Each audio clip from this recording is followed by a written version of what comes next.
Termodinámica. La termodinámica es la rama de la física que se construye sobre las leyes fundamentales por las que se rigen el calor y el trabajo, y el estudio de las relaciones de energía que involucran calor, trabajo mecánico y otros aspectos de energía y transferencia de calor. Nicolas Leonard Sadi Carnot, normalmente llamado Sadi Carnot, fue un físico e ingeniero francés pionero en el estudio de la termodinámica. Se le reconoce hoy como el fundador o padre de la termodinámica. La termodinámica en la vida cotidiana. Un ejemplo es, en la nevera que tenemos en casa, consume energía eléctrica para funcionar. La respuesta está en el segundo principio. El calor no va a pasar por sí mismo desde el interior de la nevera al exterior, que está a más temperatura. También para congelar los alimentos se produce un flujo de energía. Podemos decir de esta también que el congelador es un buen ejemplo de un aislante térmico, ya que reduce el flujo del calor limitando la convección y conducción de este por fuera de él. Leyes de la termodinámica. Ley cero. La ley cero de la termodinámica establece que, cuando dos cuerpos están en equilibrio térmico con un tercero, estos están a su vez en equilibrio térmico entre sí. Podemos decir que dos cuerpos tienen la misma temperatura cuando están en equilibrio térmico entre sí. Primera ley. La primera ley de la termodinámica establece que la energía no se crea ni se destruye, sino que se conserva. Segunda ley. El calor se transfiere siempre de un cuerpo con mayor temperatura a uno con menor temperatura, y nunca al contrario. Si quisiéramos realizar lo contrario, sería mediante un proceso artificial con la intervención de un trabajo. Ejemplo de la ley cero. Al entrar en una piscina, el agua, que está generalmente a menor temperatura, alcanza un equilibrio térmico con nuestro cuerpo, al poco tiempo de entrar en contacto.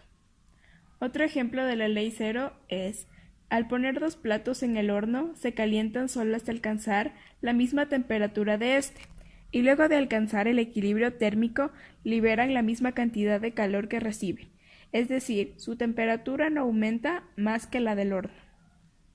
Ejemplo de la primera ley. Al hervir el agua dentro de una tetera, podemos observar cómo la energía calórica, la temperatura utilizada para hervir, se transforma en energía cinética. El movimiento de las partículas hace que éstas salgan de la tetera, provocando el sonido. Ejemplo de la segunda ley.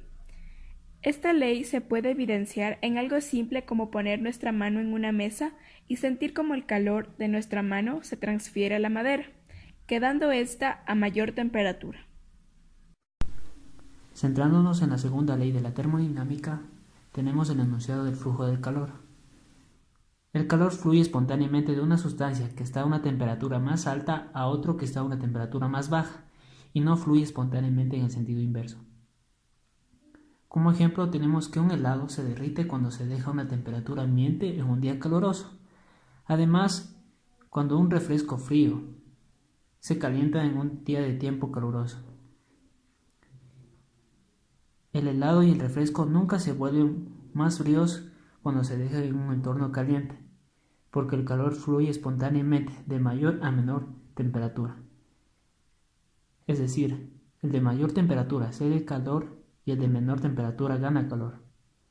El flujo espontáneo del calor es el centro de interés de una de las leyes más importantes de toda la ciencia, la segunda ley de la termodinámica.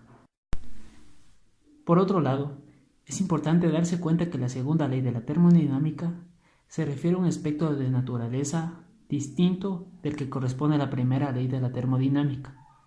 La segunda ley es un enunciado sobre la tendencia natural del calor de fluir de lo caliente a lo frío, mientras que la primera ley se refiere a la conservación de la energía y se centra tanto en el calor como en el trabajo.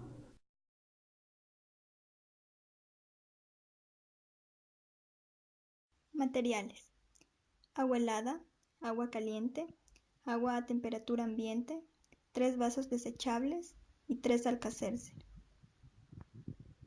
Procedimiento: primero, vertimos el agua caliente en un vaso y así lo hacemos con el agua helada y con la que está a temperatura ambiente.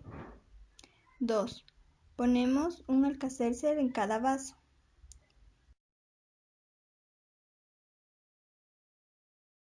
Y 3, vemos la reacción.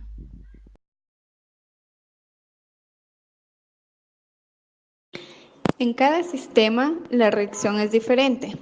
En el agua caliente tiene un mayor desorden, por lo que tiene mayor entropía que en el agua helada y que en el agua a temperatura ambiente.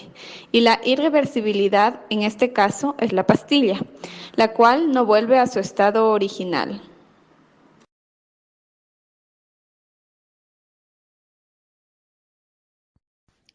Solamente se puede realizar un trabajo mediante el paso de calor de un cuerpo con mayor temperatura a uno que tiene menor temperatura. La segunda ley afirma que la entropía, o sea, el desorden, de un sistema aislado nunca puede decrecer. Por tanto, cuando un sistema aislado alcanza una configuración de máxima entropía, ya no puede experimentar cambios, pues ha alcanzado el equilibrio. Como la entropía nunca puede disminuir, la naturaleza parece pues preferir el desorden y el caos. Si no se realiza trabajo, es imposible transferir calor desde una región de temperatura más baja a una región de temperatura más alta.